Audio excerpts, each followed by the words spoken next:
പ്രധാന ആഘോഷമാണ് മഹാശിവരാത്രി. പരമശിവനുമായി ബന്ധപ്പെട്ട ഏറ്റവും പ്രധാനപ്പെട്ട ആഘോഷമാണ് ശിവരാത്രി. ലോകമെമ്പാടുമുള്ള ഹൈന്ദവർ അത് വിശേഷമായി ആഘോഷിച്ചു വരുന്നു.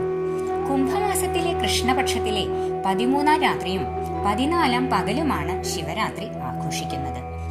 ശിവഭക്തർക്ക് വളരെ പ്രധാനപ്പെട്ട ഉത്സവമാണിത്. എല്ലാ ശിവക്ഷേത്രങ്ങളിലും അന്ന് വിശേഷ ദിവസമാണ്. ഹൈന്ദവ വിശ്വാസപ്രകാരം ശിവന്റെ രാത്രിയാണ് ശിവരാത്രി, അഥവാ ശിവമായ രാത്രിയാണ് ശിവരാത്രി. മംഗളകരമായ രാത്രി എന്നും ഇതിനെ വിശേഷിപ്പിക്കാറുണ്ട്. കൂവളത്തിന്റെ ഇലകൾ ശിവന് അർപ്പിക്കുന്നതും ഉപവാസം അനുഷ്ഠിക്കുന്നതും രാത്രി ഉറക്കമിളയ്ക്കുന്നതും ശിവപൂജ ചെയ്യുന്നതുമൊക്കെയാണ് ഈ ദിവസത്തെ പ്രധാന ആചാരങ്ങൾ. ശിവലിംഗങ്ങളെ പാലും തേനും കൊണ്ട് അഭിഷേകം ചെയ്ത് അവയെ ആരാധിക്കുന്ന പതിവുമുണ്ട്. വടക്കേ ഇന്ത്യയിലും നേപ്പാളിലും വിശ്വാസികൾ ഈ ദിനത്തിൽ ഭാംഗ് ചേർത്ത് നിർമ്മിക്കുന്ന ലസ്സി എന്ന മധുരപാനീയം കുടിക്കുന്നു. ശിവന്റെ ഇഷ്ടപാനീയമാണ് അത് എന്നാണ് അവരുടെ വിശ്വാസം.